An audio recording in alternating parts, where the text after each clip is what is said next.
30-something years old and still waiting for my Hogwarts letter to show up in the mail. Any day now. What's up, witches? Coming at you today with yet another video. Today I wanted to touch a little bit on witchcraft in Norse paganism and what those words mean to me, how you can incorporate witchcraft into your pagan practice, and whether or not you even need to. So, that being said, let's get into it.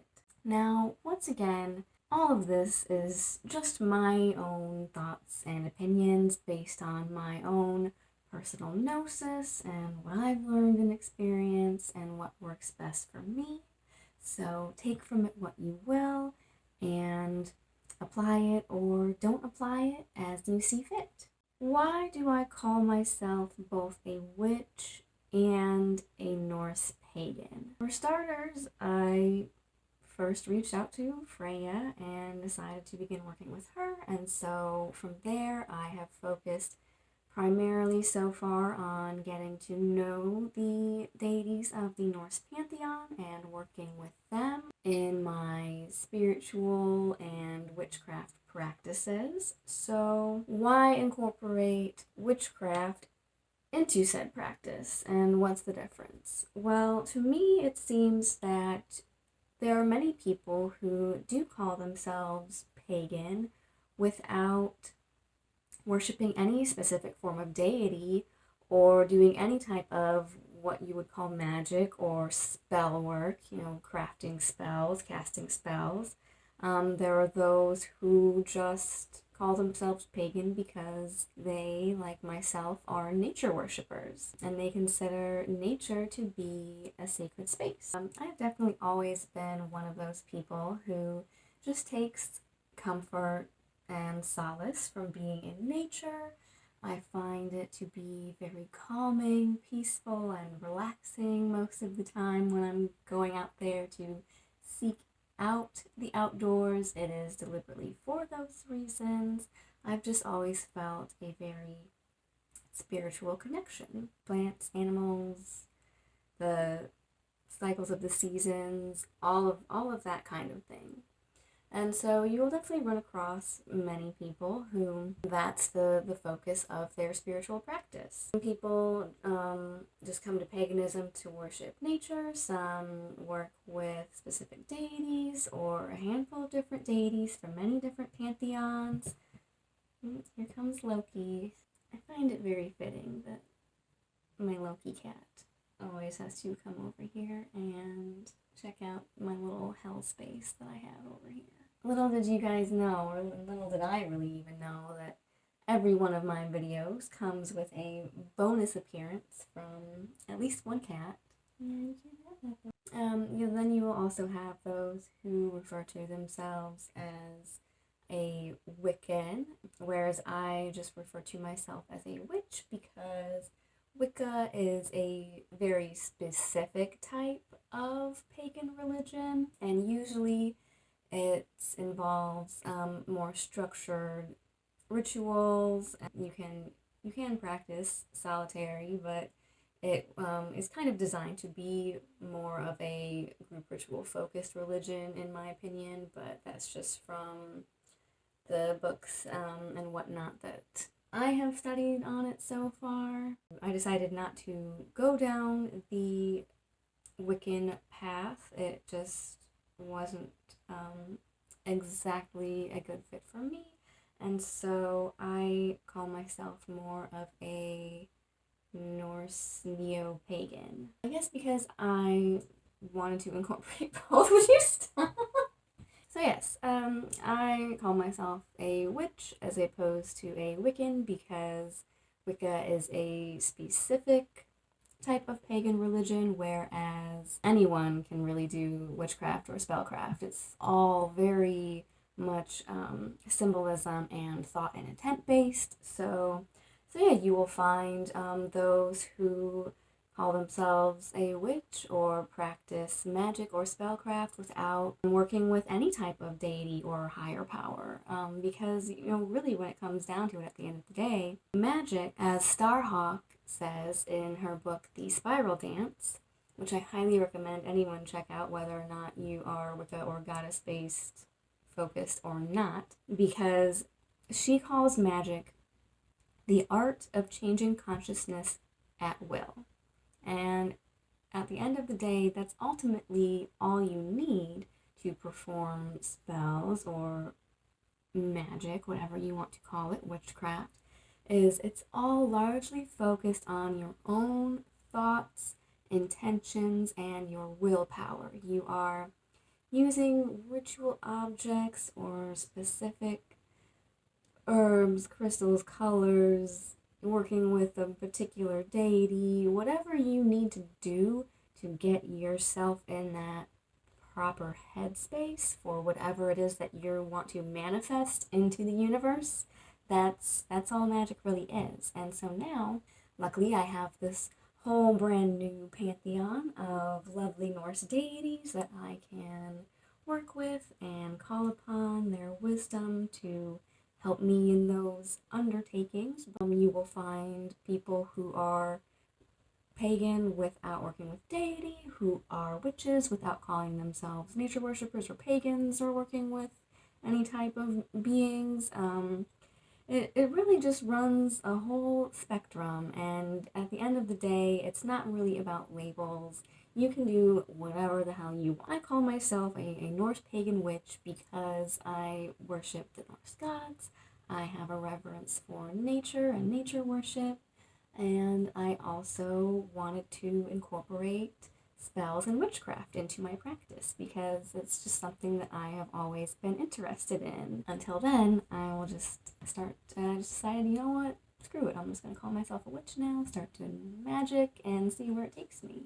So that's one reason why I decided to incorporate both, is just it's something that's always been relevant to my interests. I have been doing tarot and divination for years and always had a love for crystals and amulets, or what a lot of people would refer to as glamour type magic or spells, with playing with makeup and potions and all kinds of fun stuff like that.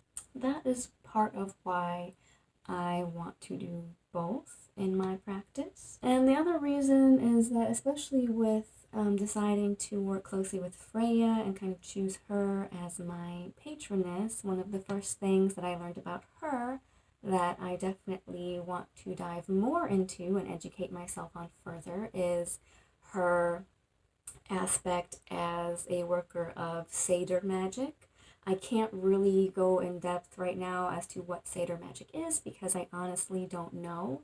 I haven't studied it very much. I just know that that's something that is her domain, if you will. And so, yeah, my patron goddess uses magic and prophecy and could be called a Volva or a Norse witch. So even more of a reason to incorporate that into my research and my practices. So I definitely plan to learn a lot more about that and what that is and entails, and share that with you. Magic to me, aside from being something that the Norse seems to have believed in and used and incorporated into their religion and shamanic practices, something that the gods were known to have abilities in and work with, as far as Freya and Odin using runes and spells and having shape-shifting abilities and all of that fun stuff. But for us in the everyday sense, yes,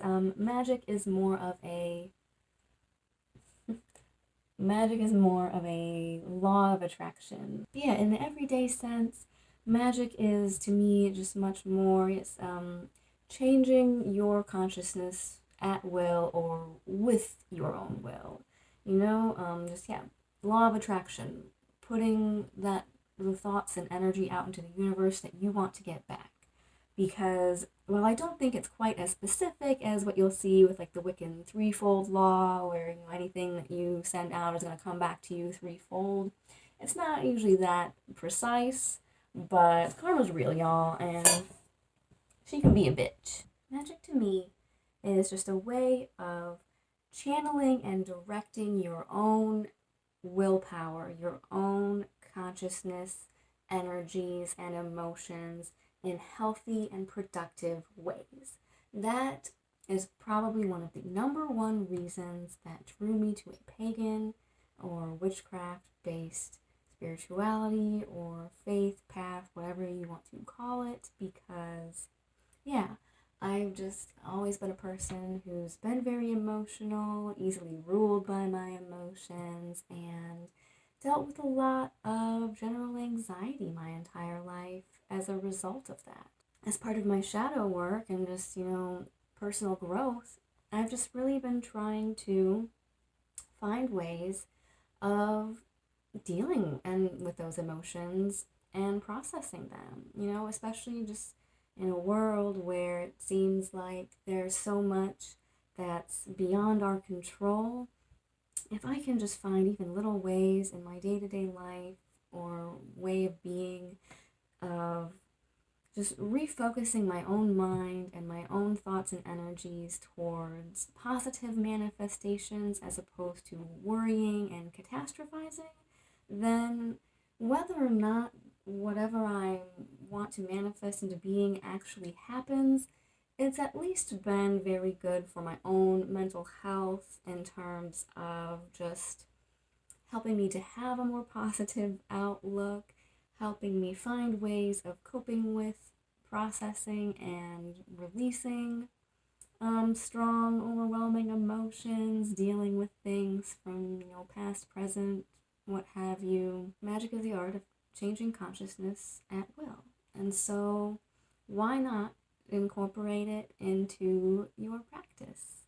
I think I was listening to another really good video from Witch of Wanderlust the other day, and I will go and link it in a title card here, because they were talking about glamour magic and just talked about how even just little things like putting on a certain shade of lipstick to channel certain energies, or people who have their lucky pair of socks that they'll put on before the big game every day so their team will win. That's magic. That's ways of you trying to manifest things into the universe with your willpower, just by willing it into being, believing that it's so. You believe that it works, so it does. You can, be dismissive of that all you want. You can laugh and dismiss it and say magic isn't real, but I think it is. I think karma is definitely a thing, and if this is a way that I can just try to also channel and direct those good energies out into the world, then you know what? I'm gonna give it a shot.